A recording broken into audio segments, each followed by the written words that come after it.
Let me demonstrate for you the Spiritalis breath method and why we developed this breath method.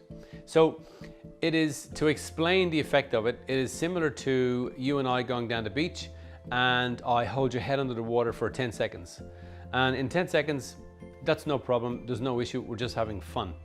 But if I hold your head under the water for a minute, well, in that minute, you got great difficulty. And in that minute, your brain has to activate its survival centers. And to activate its survival centers, it needs energy, it needs electricity, just for simplicity. So the brain has one power grid. And in this power grid, the cerebellum across the two hemispheres here, this controls where the electricity goes. It sends it out, it takes it back. It has this control switch. It switches it on and off. It's the control center, the apparatus, the driver of this energy center in the brain. As you're going about your day, you find yourself from time to time worried about your bills, your food, your drink, your weight, your relationship, all the different things, your mother-in-law, everything, all the general worries come up. But if you find yourself in the middle of the ocean drowning and you try to think about your bills or think about your mother-in-law, you can't get in there. How come? The cerebellum has deactivated and switched off the power grid being sent to the outer brain regions where ego lives. And it's in ego that this part of the brain that carries all of our problems and all of our difficulties is living in there. In our conscious waking day, when we try to change our life, upgrade our relationship, find the relationship, improve our self-worth, connect with our true self, raise our own feeling of internal love of ourselves. Well, to the left brain, everything that it knows right now is familiar and it's called certainty, and it's just going to stay in certainty. So in other words, it's really hard to change your mind. The Spiritalis breath method allows us to simulate that effect of drowning in the ocean in water, without ever drowning, by the way.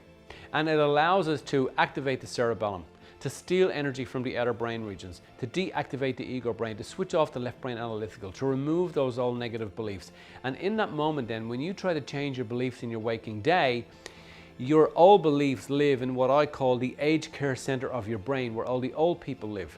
And that's the part of the brain whereby your mother and her way of living, her beliefs live in there. Your father's beliefs live in there. You came here with a creative mind, but your imagination was stolen and the imagination of other people was implanted in there. These are called our morning influencers, morning of our life, when we're being raised as children. So all of their beliefs live in there, and we live by these beliefs for the entirety of our existence. When we try to challenge those beliefs, all the old people in the aged care center of the brain, they all come rushing to the door because they know that you're trying to get in. You're trying to upgrade your thinking, change your perceptions, change your belief, change your life. So they all nudge up against that door. And now all of their energy is there and we can't get in. That's why it's so difficult to change our mind.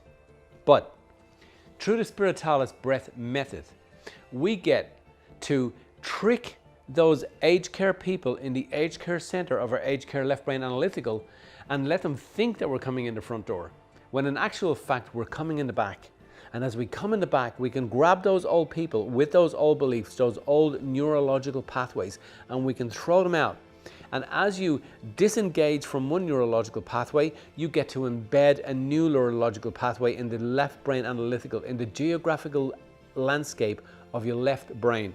And when we do that then, and we get out of the breath exercise and out of the meditation, it's as though ego wakes up and says, yells in disgust and dismay, "What changed when I was asleep?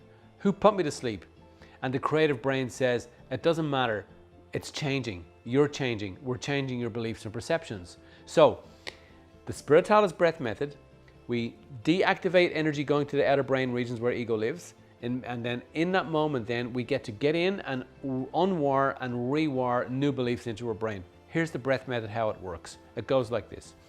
We sit up straight and we get our glutes and we press them into a seat firmly and really focus our attention in there and feel that in there. Then we close our eyes and we prepare. As our eyes are closed then, we roll our shoulders forward. So we're doing this, eyes closed, shoulders forward. We then roll our shoulders back and we bring our shoulder blades together, creating a proud chest and opening up our esophagus. We then just take our chin and we just allow it to tilt slightly towards our chest. Don't press it down to our chest, we just bring it tilted slightly forward. In this position then, with a proud chest, it automatically creates a straight spine. Shoulder blades together, proud chest, straight spine, shoulders back, chin to chest slightly, glutes into the seat, and then we close our mouth and we breathe in through our nose like this. And as we breathe in, we allow our head to fall back, and if you can remember, you allow your eyes to roll back towards the heaven. And you hold your breath in, and you initially count to 20, and you keep that in for 20 seconds. And then you breathe out, and you breathe out loudly through your mouth like so.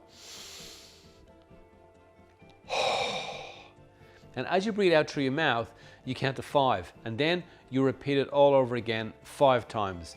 That is the Spiritalis breath method.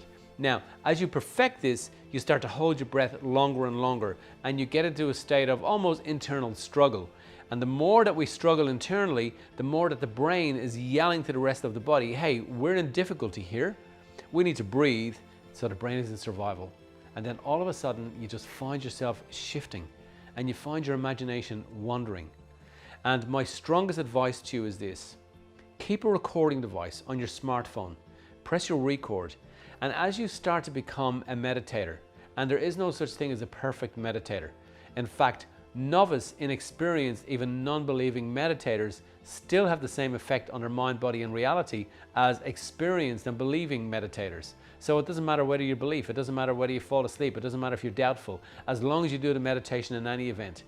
And as you start to perfect it and your body starts to habitualize this thing called meditation, all of a sudden you will receive a download of information. And that download of information is when your head is back and you're holding it like this and your eyes are up to heaven, and you may see a blue swirling light. And all of a sudden then you just get information, ideas, things come to your mind that never came to your mind in the past. And it's wise to keep your recording device running. And as you do then, start to verbalize what that is and literally speak into your recording device, and you will be absolutely amazed at what happens there. But the most important thing here is this: in the meditation and in the Spiritalis breath method, you get to unwire an old brain, renovate your brain when you're in that position, in that environment, and all of a sudden rewire a new brain. So then when you finish your breath exercise and finish your meditation, your mind can come back into your brain, and that's when the magic happens.